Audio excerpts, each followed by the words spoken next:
श्री स्वामी समर्थ. स्वामींचे असेच प्रभावी मंत्र ऐकण्यासाठी आपल्या चॅनलला सबस्क्राईब करा आणि बाजूला असलेली घंटी दाबा आणि आपल्या व्हिडिओला एक लाईक करून कमेंटमध्ये श्री स्वामी समर्थ नक्की लिहा. स्वामी भक्तांनो, आज हा प्रभावी मंत्र तुमचे आयुष्य बदलून टाकणार आहे आणि तुमच्या हातामध्ये लवकरच धनलाभ होणार आहे. त्यासाठी तुम्ही हा मंत्र ऐकलाच पाहिजे आणि हा मंत्राचा लाभ तुम्हाला शेवटपर्यंत ऐकल्याने नक्कीच मिळेल. यावर फक्त विश्वास ठेवून आणि मन लावून हा मंत्र नक्की ऐका. तुमच्या जीवनात धनाचा इतका पाऊस पडेल की तुम्ही त्याचा कधी विचारही केला नसेल. हा मंत्र तुम्हाला अनेक पटीने अधिक धनसंपत्ती मिळवून देईल.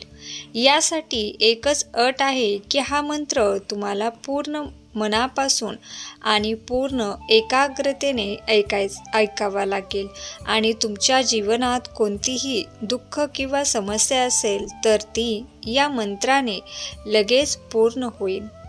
भक्तांनो, या मंत्राने अवघ्या काही दिवसात तुमचे सगळे प्रश्न सुटले नाहीत तर बघा. फक्त तुम्ही मंत्र ऐकताना एक गोष्ट लक्षात ठेवा की तो अर्धवट राहू नये. जर तुम्ही शेवटपर्यंत ऐकले तर तुम्ही तसे केल्यास तुमच्या मनातून निघणारी प्रत्येक गोष्ट स्वामी महाराज यांच्याकडे जाईल आणि स्वामी महाराज ती गोष्ट पूर्ण करण्यासाठी आपल्या गुप्त शक्तीचा वापर करून तुम्हाला हवी असलेली प्रत्येक गोष्ट तुमच्यापर्यंत पोहोचवतील. तुम्ही जेवढ्या श्रद्धेने आणि विश्वासाने हा मंत्र ऐकाल तेवढाच लवकर तुम्हाला त्याचा अनुभव येईल. भक्तांनो, या मंत्रात इतकी ताकद आहे की तो तुमच्या आयुष्यातील सर्व अडचणी, संकट, आर्थिक अडथळे आणि मानसिक त्रास एका क्षणात नाहीसे करू शकतो. फक्त तुम्हाला एक काम करायचं आहे. तुमच्या सर्व शंका, चिंता आणि नकारात्मक विचार दूर करून पूर्ण विश्वासाने आणि भक्तिभावाने या मंत्राचा जप ऐकायचा आहे. जर तुम्ही दररोज काही वेळ स्वामी महाराजांच्या चरणी समर्पित केला तर तुमचं आयुष्य नक्कीच बदलणार आहे. आजपासूनच सुरुवात करा. हा मंत्र ऐका, मनात श्रद्धा ठेवा आणि पहा कसा स्वामी महाराजांचा चमत्कार तुमच्या जीवनात घडतो. तुम्हाला जे वाटतं ते अशक्य आहे ते शक्य होईल. जे तुमच्या स्वप्नातही नाही ते सत्यात उतरेल. फक्त लक्षात ठेवा, हा मंत्र फक्त ऐकण्यासाठी नाही तर त्यामागे श्रद्धा असायला हवी, समर्पण असायला हवं.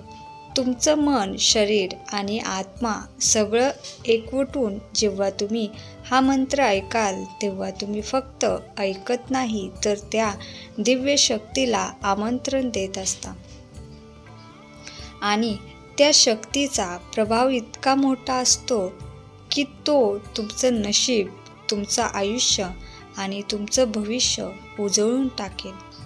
काही दिवसातच तुमच्या सर्व समस्या हळूहळू संपत जातील असं तुम्हाला जाणवेल. ओम नमो श्री धनप्रदाय स्वामी समर्थाय नमः. ओम नमो श्री धनप्रदाय स्वामी समर्थाय नमः. ओम नमो श्री धनप्रदाय स्वामी समर्थाय नमः. ओम नमो श्री धनप्रदाय स्वामी समर्थाय नमः. ओम नमो श्री धनप्रदाय स्वामी समर्थाय नमः. ओम नमो श्री धनप्रदाय स्वामी समर्थाय नमः. ओम नमो श्री धनप्रदाय स्वामी समर्थाय नमः.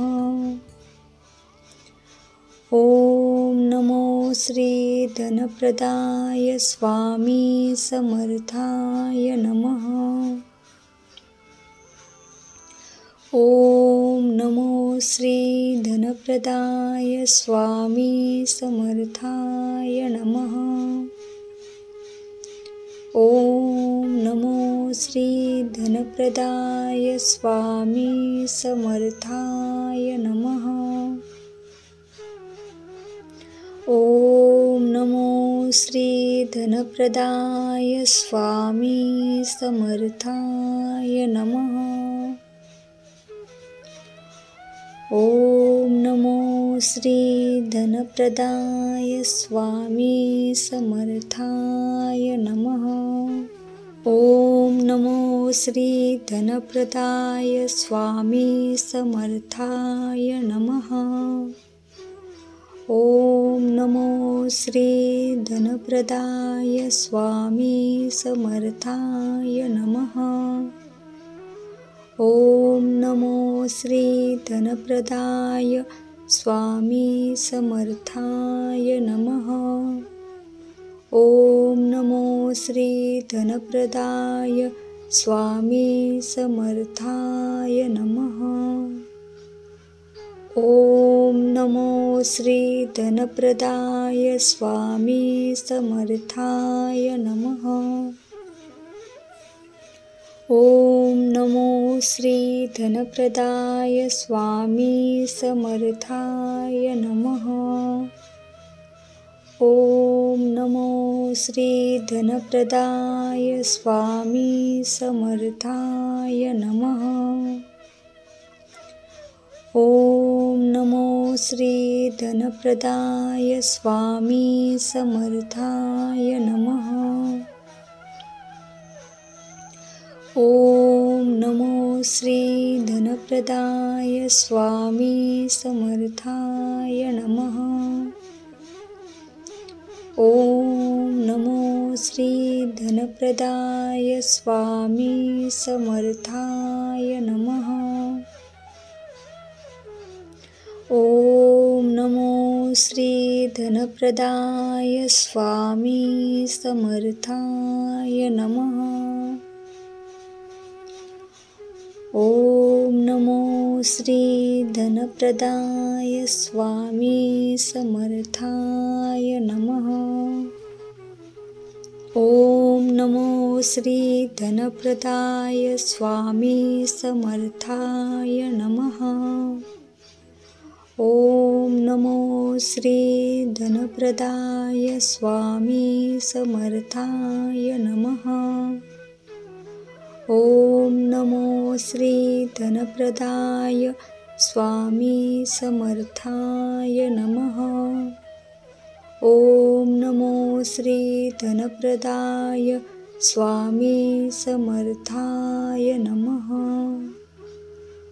ओम नमो श्री धनप्रदाय स्वामी समर्थाय नमः।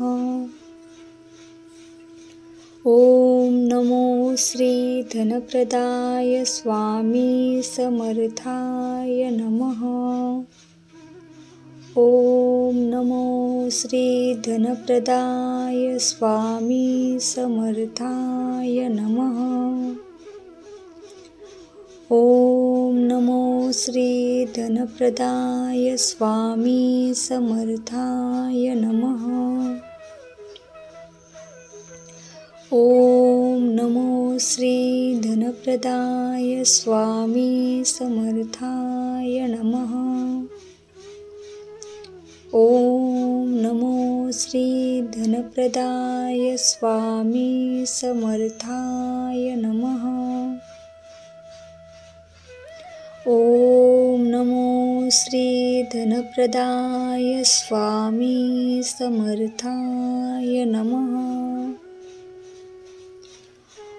ओम नमो श्री धनप्रदाय स्वामी समर्थाय नमः। ओम नमो श्री धनप्रदाय स्वामी समर्थाय नमः। ओम नमो श्री धनप्रदाय स्वामी समर्थाय नमः। ओम नमो श्री धनप्रदाय स्वामी समर्थाय नमः। ओम नमो श्री धनप्रदाय स्वामी समर्थाय नमः। ओम नमो श्री धनप्रदाय स्वामी समर्थाय नमः। ओम नमो श्री धनप्रदाय स्वामी समर्थाय नमः। ओम नमो श्री धनप्रदाय स्वामी समर्थाय नमः। ओम नमो श्री धनप्रदाय स्वामी समर्थाय नमः। ओम नमो श्री धनप्रदाय स्वामी समर्थाय नमः। ओम नमो श्री धनप्रदाय स्वामी समर्थाय नमः। ओम नमो श्री धनप्रदाय स्वामी समर्थाय नमः। ओम नमो श्री धनप्रदाय स्वामी समर्थाय नमः। ओम नमो श्री धनप्रदाय स्वामी समर्थाय नमः। ओम नमो श्री धनप्रदाय स्वामी समर्थाय नमः। ओम नमो श्री धनप्रदाय स्वामी समर्थाय नमः। ओम नमो श्री धनप्रदाय स्वामी समर्थाय नमः। ओम नमो श्री धनप्रदाय स्वामी समर्थाय नमः। ओम नमो श्री धनप्रदाय स्वामी समर्थाय नमः।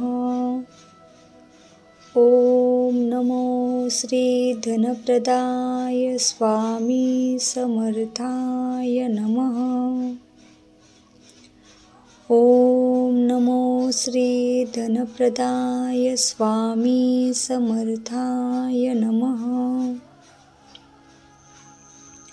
ओम नमो श्री धनप्रदाय स्वामी समर्थाय नमः। ओम नमो श्री धनप्रदाय स्वामी समर्थाय नमः। ओम नमो श्री धनप्रदाय स्वामी समर्थाय नमः। ओम नमो श्री धनप्रदाय स्वामी समर्थाय नमः। ओम नमो श्री धनप्रदाय स्वामी समर्थाय नमः। ओम नमो श्री धनप्रदाय स्वामी समर्थाय नमः। ओम नमो श्री धनप्रदाय स्वामी समर्थाय नमः। ओम नमो श्री धनप्रदाय स्वामी समर्थाय नमः। ओम नमो श्री धनप्रदाय स्वामी समर्थाय नमः। ओम नमो श्री धनप्रदाय स्वामी समर्थाय नमः। ओम नमो श्री धनप्रदाय स्वामी समर्थाय नमः। ओम नमो श्री धनप्रदाय स्वामी समर्थाय नमः। ओम नमो श्री धनप्रदाय स्वामी समर्थाय नमः। ओम नमो श्री धनप्रदाय स्वामी समर्थाय नमः। ओम नमो श्री धनप्रदाय स्वामी समर्थाय नमः। ओम नमो श्री धनप्रदाय स्वामी समर्थाय नमः। ओम नमो श्री धनप्रदाय स्वामी समर्थाय नमः। ओम नमो श्री धनप्रदाय स्वामी समर्थाय नमः। ओम नमो श्री धनप्रदाय स्वामी समर्थाय नमः। ओम नमो श्री धनप्रदाय स्वामी समर्थाय नमः। ओम नमो श्री धनप्रदाय स्वामी समर्थाय नमः। ओम नमो श्री धनप्रदाय स्वामी समर्थाय नमः। ओम नमो श्री धनप्रदाय स्वामी समर्थाय नमः। ओम नमो श्री धनप्रदाय स्वामी समर्थाय नमः। ओम नमो श्री धनप्रदाय स्वामी समर्थाय नमः। ओम नमो श्री धनप्रदाय स्वामी समर्थाय नमः। ओम नमो श्री धनप्रदाय स्वामी समर्थाय नमः। ओम नमो श्री धनप्रदाय स्वामी समर्थाय नमः। ओम नमो श्री धनप्रदाय स्वामी समर्थाय नमः। ओम नमो श्री धनप्रदाय स्वामी समर्थाय नमः। ओम नमो श्री धनप्रदाय स्वामी समर्थाय नमः। ओम नमो श्री धनप्रदाय स्वामी समर्थाय नमः। ओम नमो श्री धनप्रदाय स्वामी समर्थाय नमः। ओम नमो श्री धनप्रदाय स्वामी समर्थाय नमः। ओम नमो श्री धनप्रदाय स्वामी समर्थाय नमः। ओम नमो श्री धनप्रदाय स्वामी समर्थाय नमः। ओम नमो श्री धनप्रदाय स्वामी समर्थाय नमः। ओम नमो श्री धनप्रदाय स्वामी समर्थाय नमः। ओम नमो श्री धनप्रदाय स्वामी समर्थाय नमः। ओम नमो श्री धनप्रदाय स्वामी समर्थाय नमः। ओम नमो श्री धनप्रदाय स्वामी समर्थाय नमः। ओम नमो श्री धनप्रदाय स्वामी समर्थाय नमः। ओम नमो श्री धनप्रदाय स्वामी समर्थाय नमः। ओम नमो श्री धनप्रदाय स्वामी समर्थाय नमः। ओम नमो श्री धनप्रदाय स्वामी समर्थाय नमः। ओम नमो श्री धनप्रदाय स्वामी समर्थाय नमः।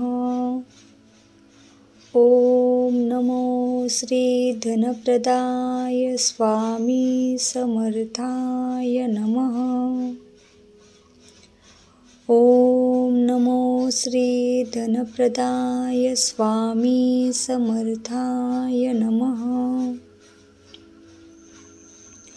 ओम नमो श्री धनप्रदाय स्वामी समर्थाय नमः। ओम नमो श्री धनप्रदाय स्वामी समर्थाय नमः। ओम नमो श्री धनप्रदाय स्वामी समर्थाय नमः। ओम नमो श्री धनप्रदाय स्वामी समर्थाय नमः।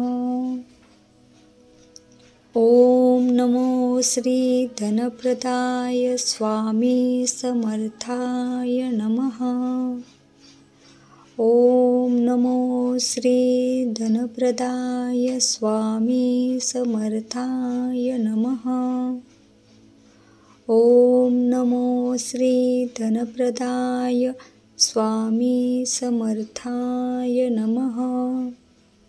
ओम नमो श्री धनप्रदाय स्वामी समर्थाय नमः। ओम नमो श्री धनप्रदाय स्वामी समर्थाय नमः।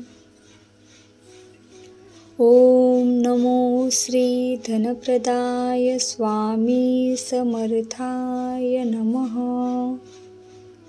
ओम नमो श्री धनप्रदाय स्वामी समर्थाय नमः। ओम नमो श्री धनप्रदाय स्वामी समर्थाय नमः।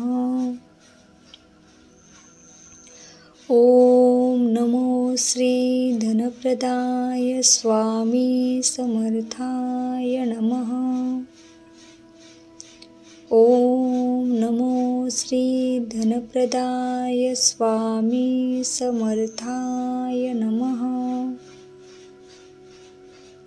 ओम नमो श्री धनप्रदाय स्वामी समर्थाय नमः। ओम नमो श्री धनप्रदाय स्वामी समर्थाय नमः।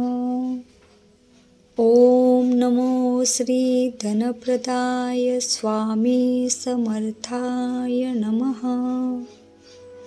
ओम नमो श्री धनप्रदाय स्वामी समर्थाय नमः। ओम नमो श्री धनप्रदाय स्वामी समर्थाय नमः। ओम नमो श्री धनप्रदाय स्वामी समर्थाय नमः। ओम नमो श्री धनप्रदाय स्वामी समर्थाय नमः। ओम नमो श्री धनप्रदाय स्वामी समर्थाय नमः। ओम नमो श्री धनप्रदाय स्वामी समर्थाय नमः। ओम नमो श्री धनप्रदाय स्वामी समर्थाय नमः। ओम नमो श्री धनप्रदाय स्वामी समर्थाय नमः। ओम नमो श्री धनप्रदाय स्वामी समर्थाय नमः। ओम नमो श्री धनप्रदाय स्वामी समर्थाय नमः। ओम नमो श्री धनप्रदाय स्वामी समर्थाय नमः।